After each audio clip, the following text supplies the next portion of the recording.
Hi everyone, welcome to today's podcast. I'm your host Adam Parry of Event Industry News. Today I'm joined by Mark Evans, and he is the CEO and founder of an organisation called Kommando Group. Some of you may have already come across that name. In his own words, or the one that I nicked from LinkedIn anyway, Kommando is a multi-award winning international brand experience agency with over 19 years combined experience in connecting brands with digital audiences. Their focus has always been on innovation and technology, and that's why I've invited Mark on today to talk about that particular aspect. But they essentially fuse the physical and digital worlds through brand experience, ultimately driving loyalty and positive word of mouth for those event organisers and brands. In the words of their customers, Kommando consistently deliver high, innovative and measurable marketing campaigns, which that latter part is the very most important part, and they ultimately bring brands and people closer together. Mark, welcome to today's podcast. Thanks for coming on. Thank you. Thank you for having me, Adam. No problem at all. I think before we delve right into the for me, it's the geeky bit, the bit I love, the technology and the innovation. Yeah. Can you tell our listeners and viewers a little bit more about your own experience within the events industry, how you got now to launch Kommando Group? What was your experience and journey through into events? Sure. Well, we'll not get 2 or 3 days for the whole story, but I'll cut it short and sweet for you. I started probably the UK's first guerrilla marketing agency back in 1995, 96. I came from a club background, and believe it or not, I was in the military before that. So a lot of the precision, and hence the name Kommando with a K, of course, that military precision kind of came through into the style of marketing that I made. I sort of made a niche for myself. And back in the 90s, it was very much about creating that word of mouth. So it was everything from projections to disruption, creating PR stunts, which was very much about creating column inches for people. And that was the introduction of myself to the marketing industry, and pretty much as an upstart, pushing against the advertising, the traditional advertising and marketing tide, so to speak. Yep. From creating the first agency, which I created and called Buddha Marketing, that really moved itself into Kommando in the early 2000s and formed itself as a real boutique independent agency, really to following our values as they are today. It's very much about resisting the ordinary, challenging traditional, embracing great ideas, and embracing change. Mm-hmm. And that early adoption of guerrilla marketing, that state of mind, allowed us to put brands on the radar through non-traditional ways. And what I mean by that was we sort of carried that early guerrilla marketing, that PR stunt format, that creating positive word of mouth on the street, disrupting. We took that forward, and the process became a lot more distilled, a lot more efficient. We started to really use the process of combining powerful PR, column inches again, with it. And then, of course, as the years moved on, we've moved into that digital space, and we saw the tide change with social media and the real boom of mobiles and hand devices. And that really started to push me and the company and the team into the experiential landscape, where we use a lot of that, the ethos of precision in the deployment of the idea, as great ideas are only as good as the ability to make them happen. So we took that fluidity of guerrilla, we implemented it into experiential, really zoned in on the consumer behavior side. It's kind of one of my passions, that whole thing of psychology, being able to really engage with the consumer at an emotional context.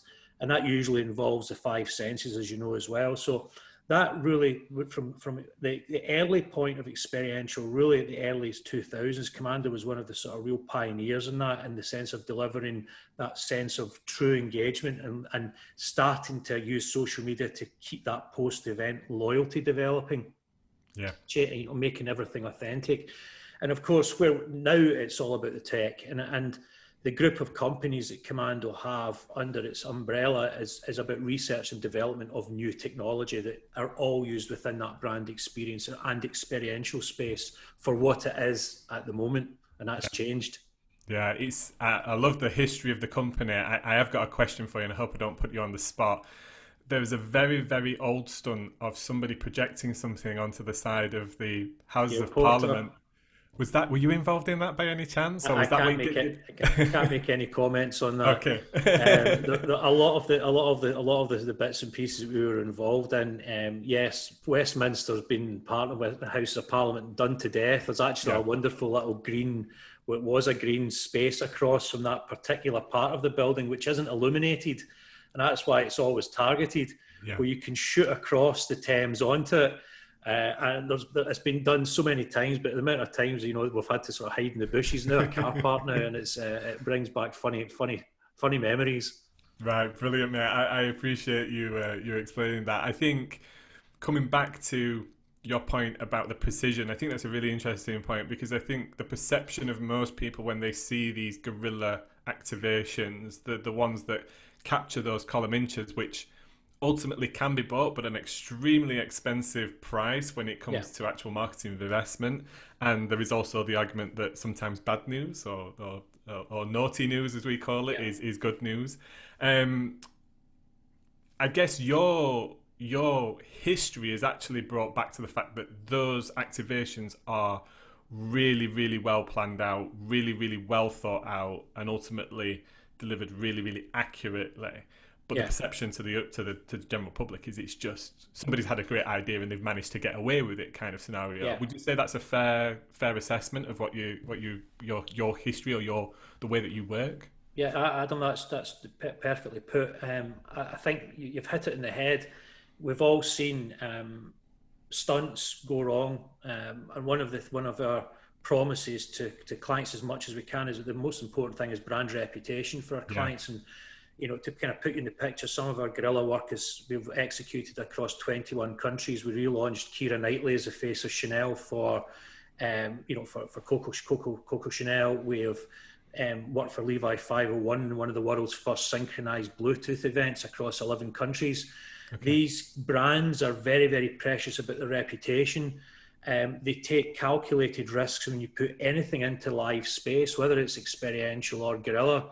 You're putting something into, it's not something that's run by copywriters. It's not run through a check team. When you're in that live space, there are a million different variables to it. And if you don't have that plan B, or you don't have the experience, and that's why the Kommando experiential journey has been so successful in the sense of our implementation is based on these years of diving in and out back streets, mobilizing teams to carry out what could be quite daring stunts, and PR opportunities. But the most important thing is that delivery side of it, and maybe it's my military background. The tension is in the devil is in the detail. Yeah. But what can look quite daring from the outside? I mean, I remember hijacking Kensington High Street, and we turned every piece of street furniture in Kensington High Street into the contents of a lady's makeup bag for Superdrug.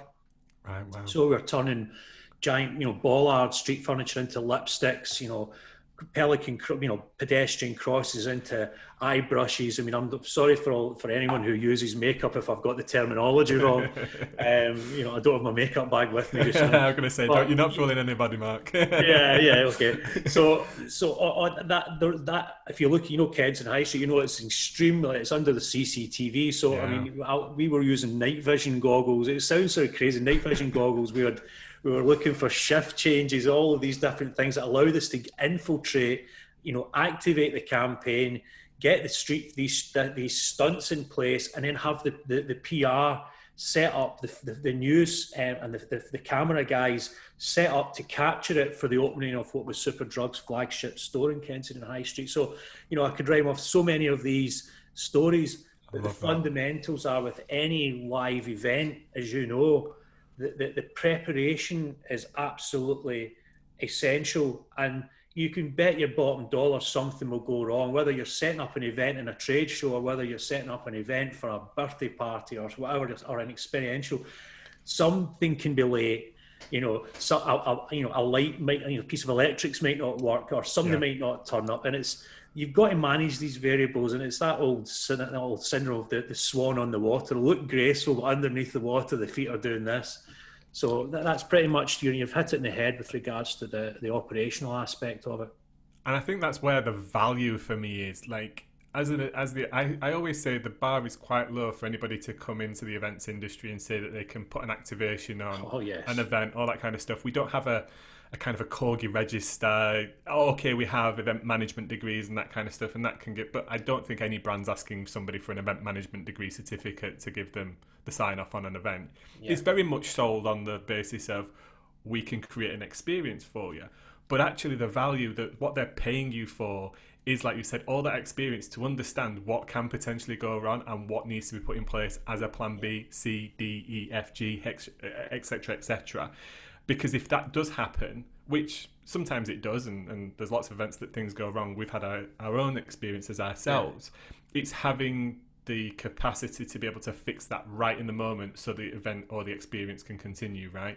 I remember us having our first award ceremony, and 7 minutes before guests were supposed to be invited for dinner, we still couldn't get the VTs and the video loaded onto the AV team's computer. I was like, can we actually do an award ceremony without video? Probably not, but we got it fixed. Somebody very much more experienced on site that we were paying came in and fixed it, and that's, I think, where the value is of companies like you. So that's a great story, that, mate, about Superdrug. I'd love to see pictures of that.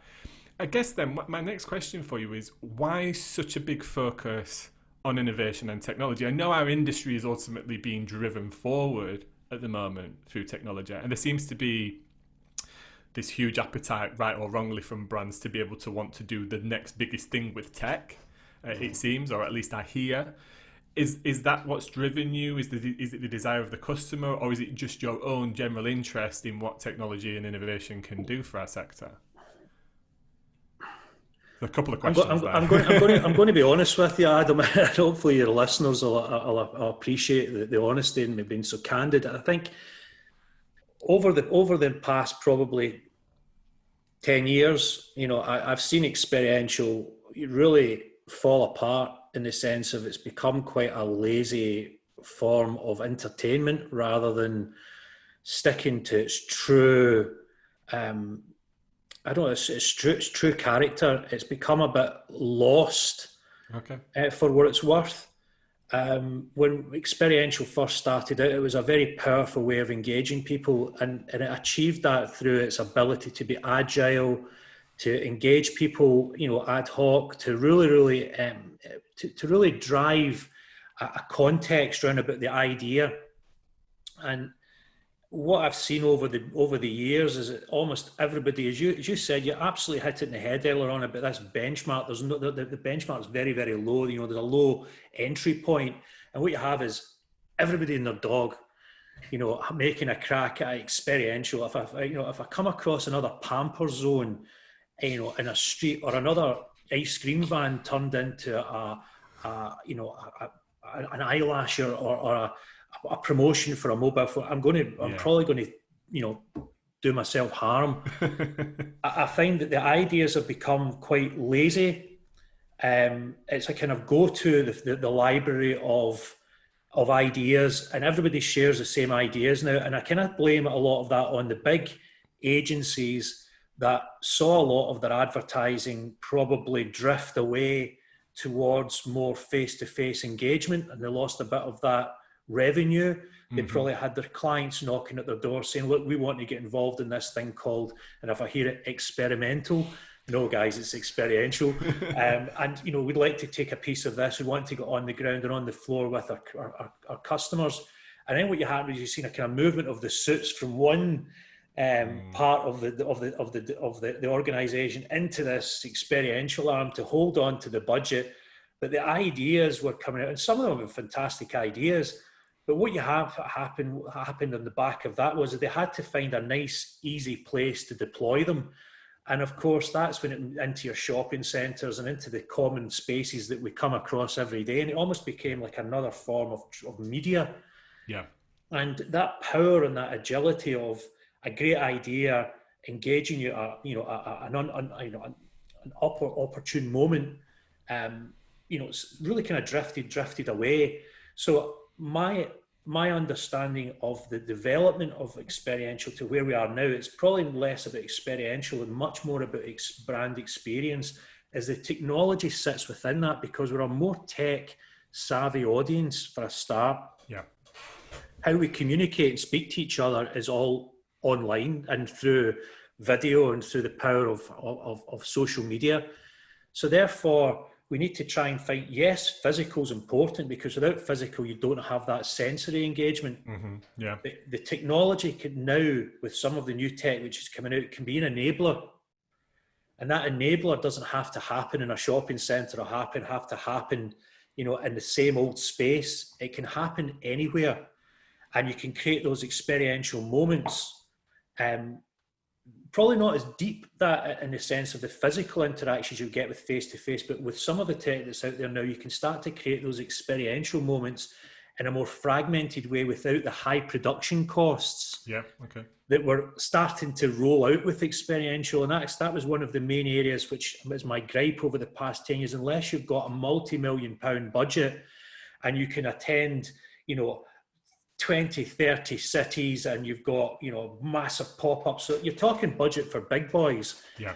That you started to make it, anybody comes along with a smaller budget, the production costs make the cost of acquisition so high that you're really squeezing out the smaller brands that want to use experiential as a way of connecting with their audience and customers.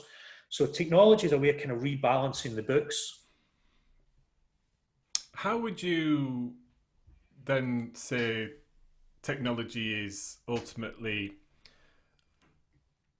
showcasing that value? I'm kind of leading you onto the measurement side of things here, because one of the things that I've become very apparent in terms of utilizing technology at our own events is when you collect the right data, the meaningful data, and you can extrapolate that and understand that, then you can start to quantify the value of whatever activation you've provided. And that becomes really powerful for any brand, big or small, in terms of further investing in that kind of activity. And I think, over the last 10 years, well, not over the last 10 years, but for a while, digital really started to overtake in terms of company spend, in terms of investment, because there was information that they got back immediately that they ultimately allowed them to either stop investing or invest more.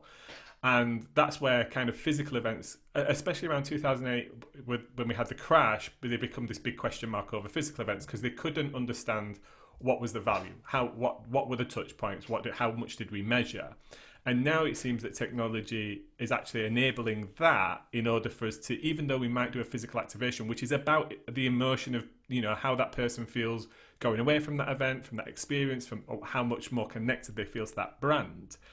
It's my understanding that technology can actually start to really help support the ROI of an activation by providing that data. Do you see it in the same way? And what data and analytics are you kind of collecting for your customers? Well, I think that's, again, a great question. And measurement is everything to me. It always has been. And that's the beauty of brand experience, experiential, even with social media. They're so inextricably linked with digital and experiential. And that's pushed the growth, the boom in that, because you can kind of use the post-event analysis through social media to kind of measure and track some of that feedback. But now the technology that we have at our fingertips, I mean, I mentioned earlier on, we've got other companies. One of our sister companies, Nomadix Media, we developed a range of technologies. The world's first handheld video projector, for instance, which is a guerrilla marketing projection system you can put over your shoulder and you can roam and beam onto buildings. But we also created a technology called iWalker. And iWalker is a wearable technology and digital technology which elevates a screen above the wearer's head, but allows you to take content to your audience. And we know that audiences are more fragmented, but we actually engage those audiences with content, digital content on the screen, which is controlled from PCs or mobile. You've also got a little camera in the bottom of the screen, which measures who's looked. So we've got and that can quantify them into data sets. Yep. So if you think of shopping centres, we've carried out a number of campaigns for the likes of Hammerson, where the main event might be a test drive of a BMW i8. Now, the car, typically, car manufacturers, car dealers will leave cars there in a shopping centre, and it's a kind of hate of mine just to see a sales guy standing on there, and it's like they will come and you will see the car and we will take marketing information and possibly sales leads.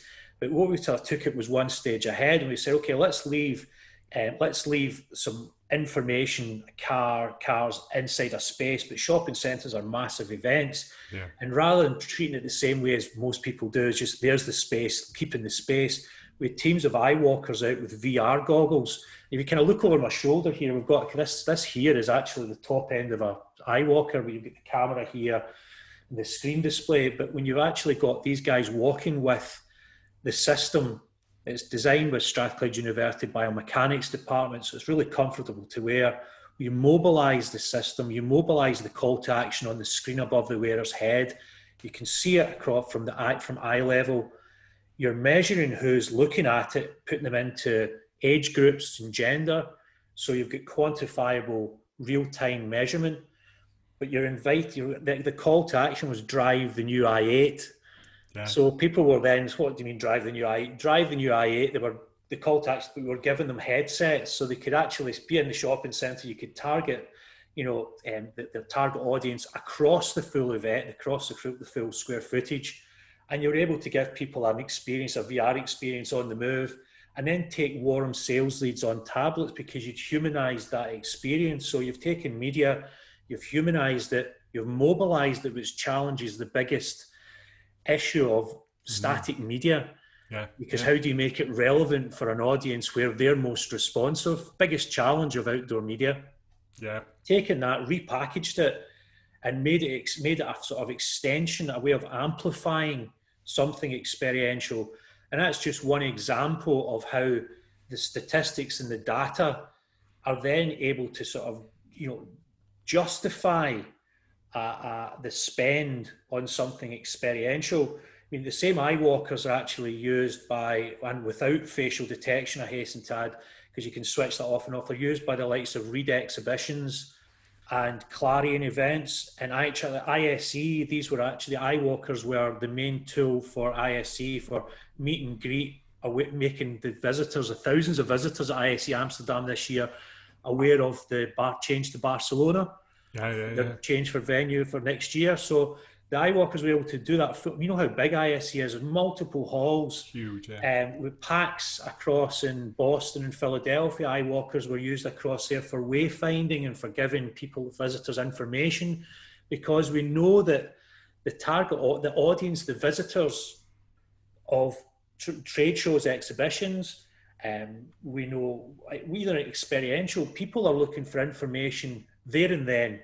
They're looking for how that information gives them that, fulfills their needs at the various points that they may need it. And so floor graphics are kind of lost on the floor.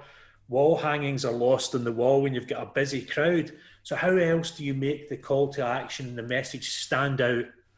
I absolutely agree with you, mate. I mean, at our event Tech Live last year, we had graphics in the ceiling and floor graphics, and it's really interesting because somebody came to an information point to find information out, and they obviously had to come to us, and then they said it would be nice to have more directional signage around the show. And we were like, it's up and above and below you, but clearly because it wasn't at eye level for her, and she had to come to an information point. For her, she'd had to take those extra steps into finding out. So absolutely, I totally agree with you. I can absolutely see how any exhibition and event could utilize your solution in so many different ways. Yeah.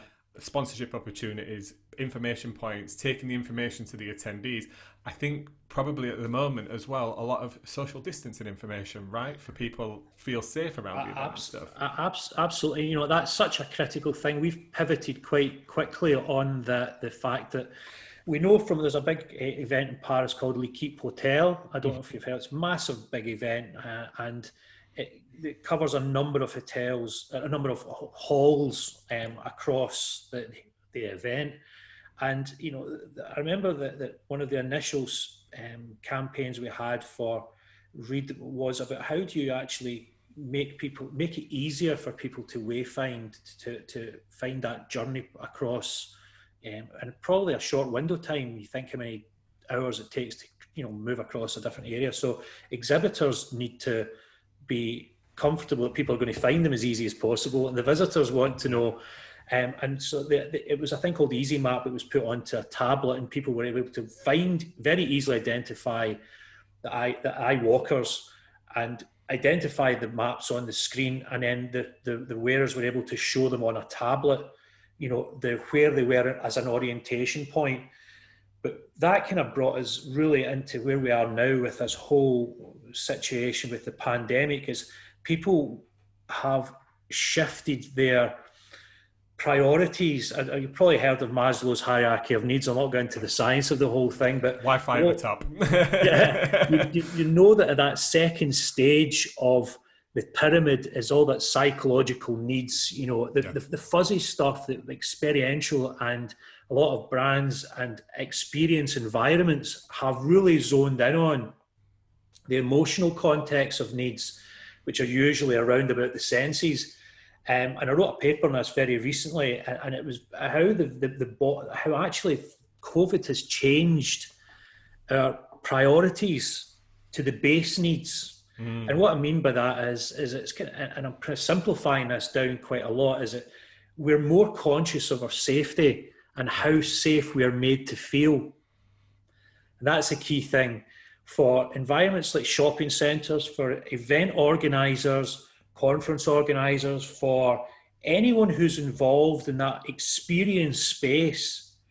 The challenge now is not only how do you wrap the experience in something which makes sense around the touch, feel, taste, the engagement part, but how do you make yourself seen as caring about people's safety? And the beauty of the iWalker is there's a very highly visual technology. You can't miss them in the crowd. The screens can be programmed with safety, you know, comfort, soft messaging, but also with digital signage being involved in it. You're able to update the content in real time. So updates on safety, updates on, it could be pressure points. Now, the little camera that I pointed out here, for facial detection, and uses facial feature detection, so it's GDPR compliant, it's not facial recognition. Big difference between the two. There is, The face can actually be used to identify people with masks and without masks on. So our software development for the iWalker has now become something which can make people feel safe, but also give what I call forward commands, the likes of security or anyone else, management, information in real time as to even crowd congestion points. So if an iWalker is walking by exit 4 and in the food court there's queues there and there's congestion, then iWalkers will relay that information through the camera on crowd density, and it can add value to all of our safety. I love that, mate. I think that's so valuable right now. You know, somebody that is planning our physical event in November and working with our health and safety team to understand, you know, how many people can fit into a 2 square meter social distance radius at the moment. Like, one of the big questions is how are exhibition and event organisers going to actively manage this on site? Because it's okay having a big enough space and having a number of people on site, but if they all of a sudden congregate in one part of the venue and you're not aware of it, can you act on it quickly enough? And it's a real testament to how technology delivered live to the event team can help them keep everybody safe and act upon things that they don't want to be happening, right? that's I actually wanted to kind of give you and your listeners, your followers, something interesting, a piece of new tech, and it's this little device here, Okay. which our software guys have been working flat out on. It's called the Halo Box. Yeah. It's a device which carries some very, very powerful software. So if you imagine this plugging into any TV or any screen, and it turns it into a real-time communication platform. Okay. So if you add a camera into this, you then have a real-time communication platform for messaging, but also for feedback on crowd behaviour. You mentioned events. So this little box will carry digital signage and facial feature detection, crowd control software. If you imagine putting some screens around your events at typical meet and greet points, and now you've got teams of eye walkers as well remotely operating across the event, distribute information, collect the information if it's required.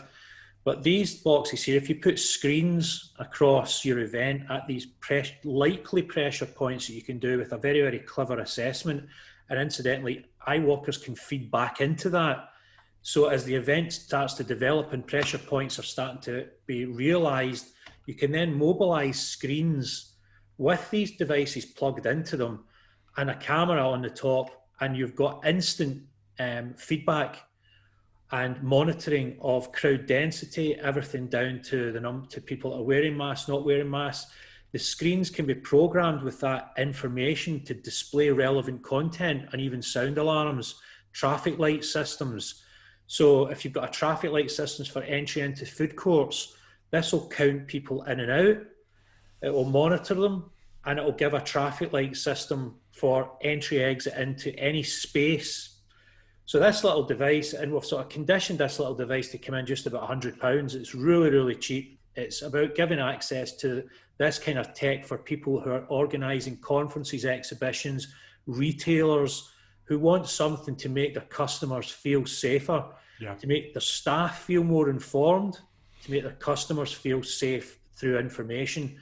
And you know, this is hot off the track. We've just finished final beta testing on the dashboard, the software for it. So I'm really, really pleased to discuss it. But that would answer, and that will answer a lot of the issues that people are likely to be concerned, because this isn't just going to go away. You know, I think we know that the changes in our behaviour, when they say it takes 21 days to change behaviour, Yeah. it's kind of instilled in me now, and I know from my experience, and no doubt you as well, Adam, that when we're out and we're engaged in these spaces, we're so hyper conscious on the new life, the new world. That's going to change the way these events behave next year. I think for the foreseeable future. So I do agree with you. So there's going to be some big changes.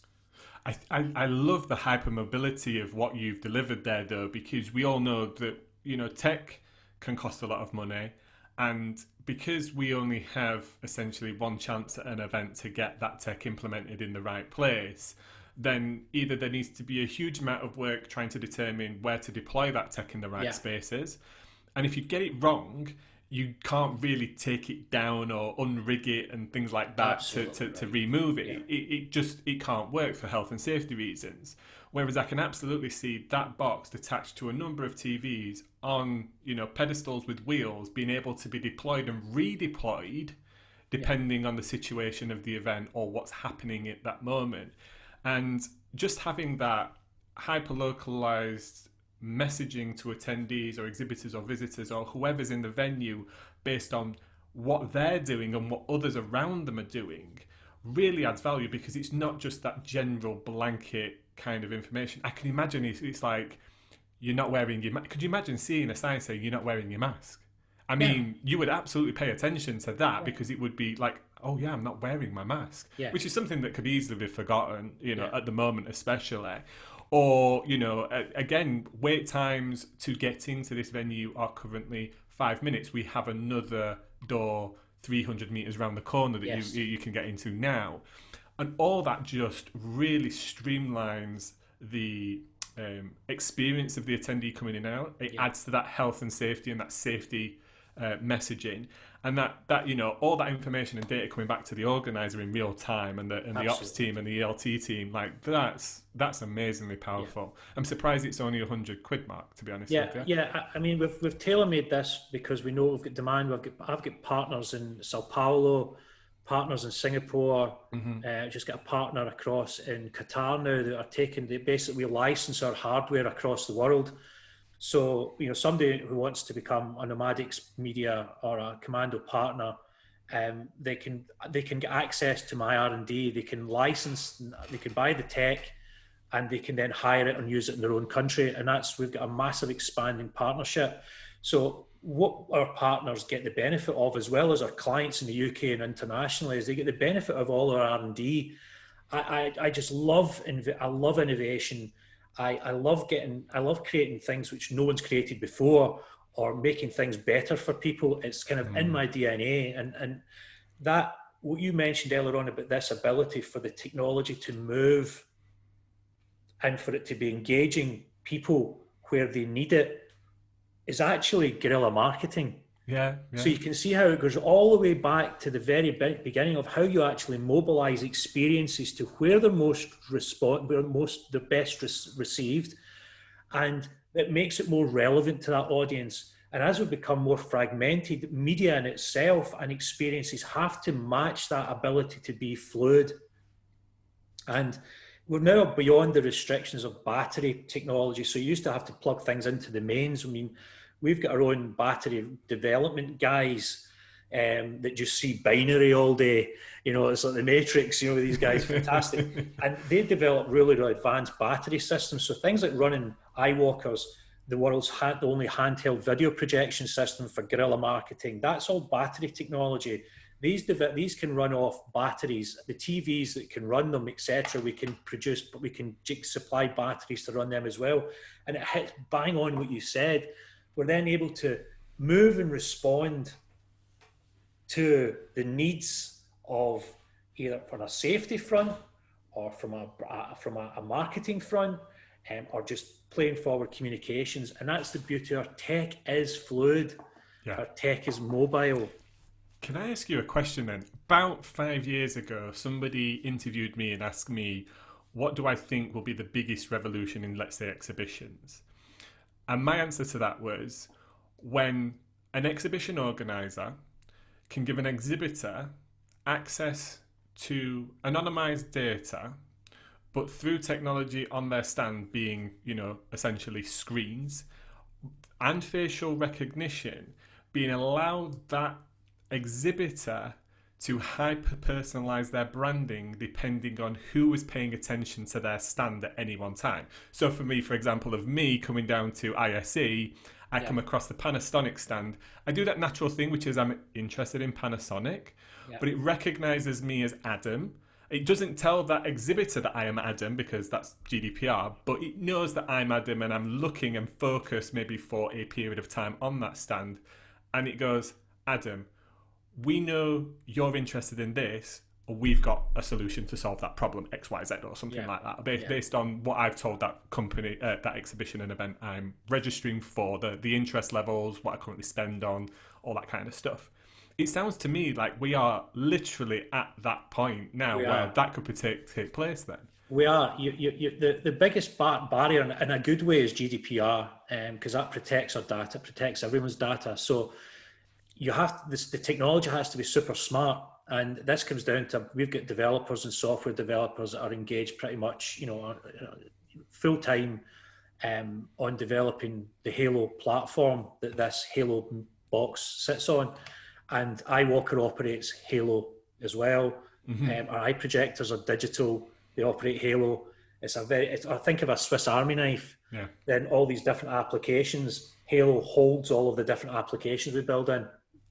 One of those applications is the ability to be able to read your audience, and on the balance, using artificial intelligence, on the balance of probability, calculate within milliseconds the percentage of the audience that you want that is relevant, and then display an advert for it. So we're doing that already. iWalker does that. So by using the camera inside here, and using a camera attached to this, you're able to differentiate the audience as long as it's 60% more. And then if it's a male or female based bias or certain age groups, then you're able to display an advert which is relevant to them. Now, what you're talking about is a new, more nuanced version of that. And I'm working with some academics just now on what they call a pseudo-anonymized machine learning. So it's deep machine learning where we're using that with image sensing to collect information on viewers. And without getting into too much of the technical, what it does is it sets up unique data sets that have got individual signatures to them. And then what you then do is you can re-recognize those individual signatures later down the line. So if you walked in and you were identified, you'd given a set of characteristics to your preferences, your likes, your dislikes, and when you enter that event, then that data tends to be the ownership of the event. You kind of, that's, I think, a relatively well understood comment. That data can be then used when you come in, it's activated through the likes of one of these. It knows you're in. Multiple cameras can then sort of mobilize to track. And then when you're approaching certain areas, we could even have that communicating with your mobile to give you updates. It can actually change the screens when you approach to the screens on the stand to change the content to you or relevant to you when you access the stand. That's there. It's there. It's a very granular form of what we have from a GDPR facial feature detection, but what we're using is very clever manipulation of data sets. And of course, what it does is makes the experience more personalised. I love it, mate. I really and do. in time precious moments, we're all time precious, when someone's got an event the likes of, ISE, or you're getting to one of these large mobile world congress, anything at all like that, which is really, really big, and you've got your time precious, you're there for a day or maybe 2 days to get around some of these events. You kind of want to know where you're going, and you kind of want the information as quickly as possible. And you want something that combines, whether it's beacon technology or otherwise, it combines your handheld device, your personal device. You want that to become a tool, but you also want to be able to use your eyes and your physical senses to help that experience as well and make it more fun. But it's going to be great, first of all, for the industry, because exhibitors and sponsors are going to feel they're getting more bang for their buck. They're getting sharper responses. Exhibitors are going to want to come back because ahead of some fantastic qualified leads. Yeah. The visitors are going to have a far more positive experience because they've found the places they want to find easier and quicker, which means they can fit more in. And overall, it's a win-win. And that's what this technology is about. It balances the proposition, balances the needs of the visitor or the audience or the customer with the needs of business moving forward for tomorrow's people. Yeah, you've absolutely taken the words out of my mouth. I can't do a better explanation than that. And you've literally said everything that in my head I was thinking about. You're essentially taking what Amazon does extremely well, which is present you what it thinks you want to learn about or know about or buy based on your habits and preferences, right? Yeah. And we're taking that format, and big events are great because they bring an industry together, but something like ISE, you can spend so much time just trying to find people, right? Absolutely. Just trying to find exhibitors.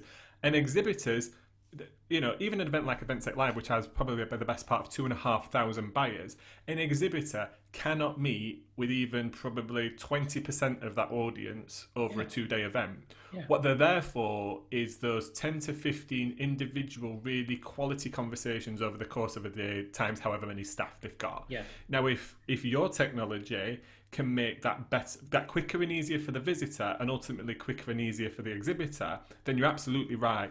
The ROI goes through the roof, the satisfaction goes through the roof, and ultimately the visitor gets a better experience because they've not wandered around an exhibition hall aimlessly trying to find something, because they are notoriously hard to navigate, even though they're straight lines. And ultimately, people, like you say, are time poor. Can somebody spend 8 hours at an exhibition? If they can, they're lucky. Most people spend probably 2 to 4 hours maximum. Yeah. They're in, they're out. They want to do their meetings, they want to have a browse, but they want the information provided to them that makes that efficient, because they've got other things to do. Yeah. And, you know, our job as exhibition organisers is getting people into a room, and I think this takes it one step further, that it now gives us the ability to get them to the people that they value the most in terms of connecting with. So I think that's massive, mate. Yeah. Massive. And as you say, you know, the sponsors and the exhibitors that are, you know, that are really the bloodline of, I mean, obviously you need visitors and you need your audience, you need to keep them happy, but, you know, fresh inventory in the event industry is always nice to see. Inventory, they've still got the traditional means of communicating, which is important, but as a lot of these events are growing because experiences matter to people, equally the exhibitors, a chance that the exhibitors get lost in amongst 2,000 of their, you know, other businesses, or, you know, hundreds, thousands that are attending, and sponsors are also looking for something else that helps to amplify their investment. So it's important then that the event industry, as well as looking at new techniques, also have new inventory, new technology, which helps everyone involved in the growth of whether it's events, trade shows, or whether it's outdoor events. And that's a real passion for me, and the benefit of the clients that we work with, the partners that we have, and we're obviously looking for more to make it an international network, is that, you know, they get the benefit of the passion that comes from, certainly from me and my team, into creating these new techs that they open opportunities across the world for like-minded people. Massively, mate. Absolutely. I can see so many opportunities for the tech, both for the organizer and other companies supplying additional technologies and things to events. I guess to wrap things up then, Mark, where can people find out more about Halo and connect up with you to talk about Halo then? Well, first of all, Nomadix Media, nomadixmedia.com is our site. We're at Nomadix Media for Twitter. I'm available, you know, through both of the sites, Kommando with a K, Kommando, KOMMANDO.co.uk, and I think Kommando Marketing for Twitter. Certainly, I like to, you know, even on CTO for Nomadix, CEO for their titles, but I'm still a hands-on guy. I'm on the ground. I love speaking to clients. Yep. I work hand in hand with my partners and my tech team. So, you know, that's the best way to get. If somebody wants to email me, my address is mark@kommando, KOMMANDO.co.uk. I'd love to hear from people, or join me on LinkedIn. Yeah, absolutely. But, you know, it's been an absolute pleasure speaking to you. No, thank you for coming on. I'm sure we're going to get you on again, because it sounds like this is only one of many innovations and technology products in the pipeline. So I'm sure there'll be something. And I'm really excited to speak to you because, like I said, 5 years ago, I had this vision of what could be really valuable at an exhibition. It sounds like you've literally gone out there and developed it, and I can see how powerful and valuable it is to the industry, especially on making sure that we showcase the value of our sector in driving business and marketing. For anybody listening or watching, we will link all of Mark's details in the show notes and underneath the podcast, so you can just click on, visit the website, click connect up with Mark himself. And obviously I would absolutely, I'm going to have a demo with Mark afterwards of Halo for sure. If you have liked what you've seen or heard today, please give it a like and a share. It really does help the rest of the industry take advantage of the content and move their own businesses forward. Mark, thank you again very much for coming on. And let's get you on another one. Would be my pleasure. All right. Cheers for now, mate.